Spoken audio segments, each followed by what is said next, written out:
the development you refer to is huge. I mean, really huge. And it isn't just Amazon, but Amazon is a huge part of it. And what they've accomplished in a fairly short period of time and continue to accomplish is remarkable. The number of satisfied customers they've developed. And we don't make any decision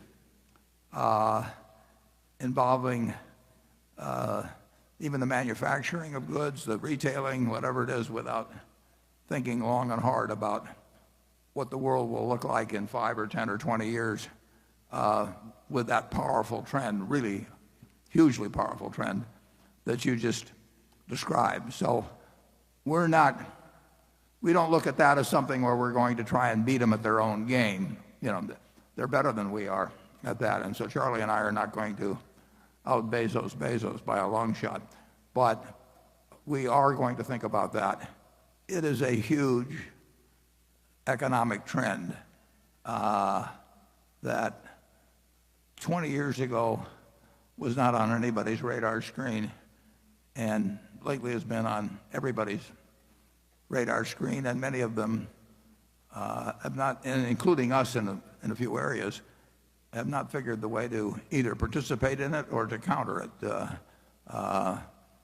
The Geico is a good example of a company that, in an industry that had to adjust to change, and some people made the change better than others. We were slow on the internet. The phone had worked so well for us, and this traditional advertising, and the phone had worked so well that there's always a resistance to think about new possibilities.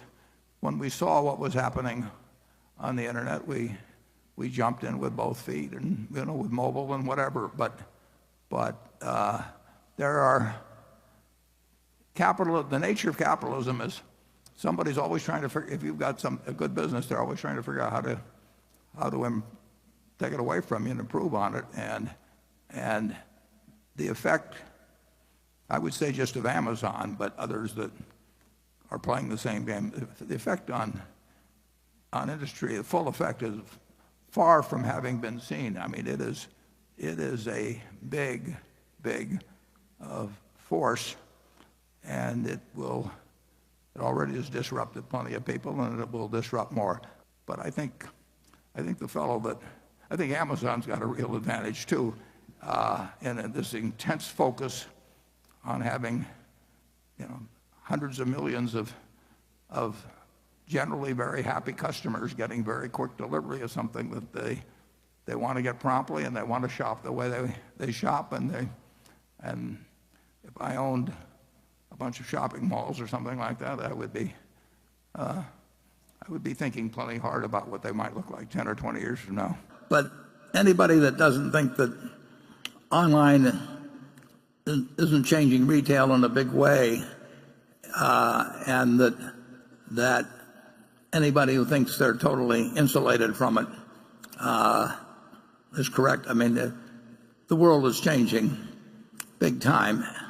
I have no illusions that 10 years from now is going to look anything like today. If you think about it, if you go back 100 years to the great department stores, what did they offer? They offered incredible selection.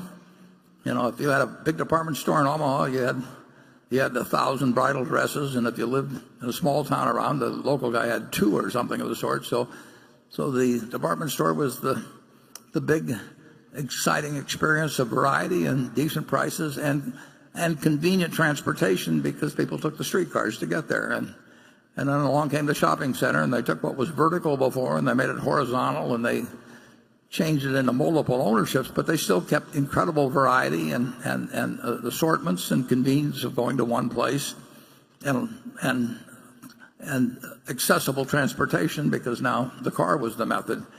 And now you go to, and then we went through the discount stores and all of that. But now you've got the internet, and you've got the ultimate in terms of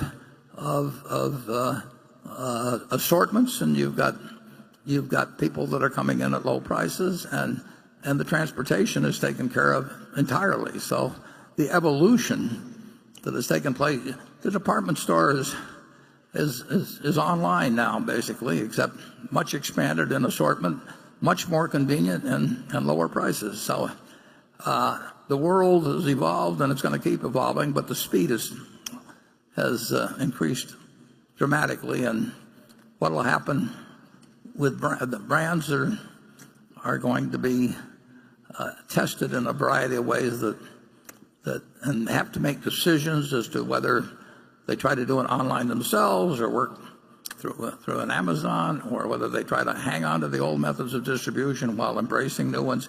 There's a lot of questions in retail and in branding that are very interesting to watch, and you'll get some surprises in the next 10 years, I can promise you that. Charlie? It would certainly be unpleasant if we were in the department store business. Just think of what we avoided, Warren. Yeah, we got very lucky, actually, because we were in the department store business, and our business was so lousy that we recognized it. If it had been a little bit better, we would have hung on, and we owe tremendous gratitude to Sandy Gottesman, our director, who's here in the front row, because he got us out of the business when Charlie and I and Sandy were partners in that. And something that we paid $6 a share for, I think it's worth about $100,000 a share now, because we got out of the business. And if it had been a somewhat better business, it might be worth $10 or $12 a share now. So sometimes you get lucky. We don't miss it either, do we, Charlie? Oshel, go. No, we don't miss it. He asked, are we going to be using the internet?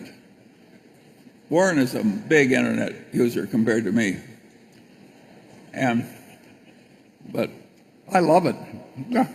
he plays bridge on it.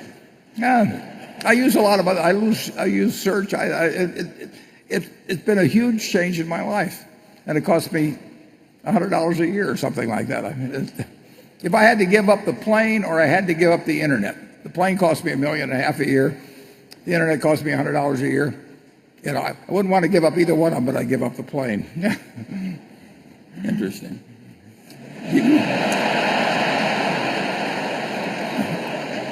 But Charlie's given up both. Are we going to be doing more? And I think everybody's going to be doing more things on the internet. It is growing in importance. And so, like it or not, we're dragged into modern reality. Doesn't sound like he likes it, does it? No, I don't like it. I don't like multitasking. I see these people doing 3 things at once, and I think, God, what a terrible way that is to think.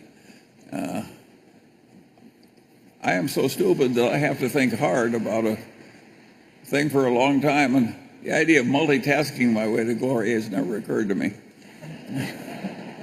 But at any rate, the internet is here, and it's going to be more and more important, and everybody's going to think more about it and do more about it, like it or not. And of course, the younger people are way more prone to use it than we are. But Berkshire,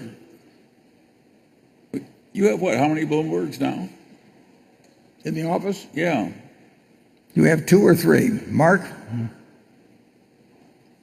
I don't know. They don't tell me about them. They sort of hide them when I come in the room. At any rate, we're into the modern world. We have. Mark Hamburg tells me we have 3. But we'll reevaluate that situation when I get back to the office. What's that? Oh, we're not paying for one. I like that. Let's see if we can not pay for 2.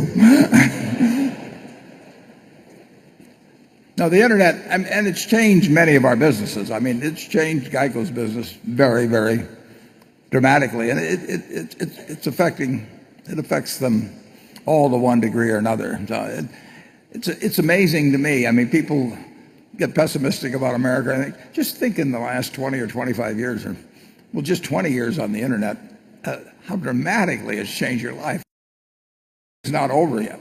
There's all kinds of things that are going to happen to make life better. And Charlie may not think the internet makes life better, but when I compare trying to round up 3 other guys on a snowy day to come over to my house to play bridge versus snapping the thing on and having my partner in San Francisco there and 2 other friends and so on in 10 or 20 seconds. I think the world has improved. Well, if I had your partner, I'd think it would improve too. Okay.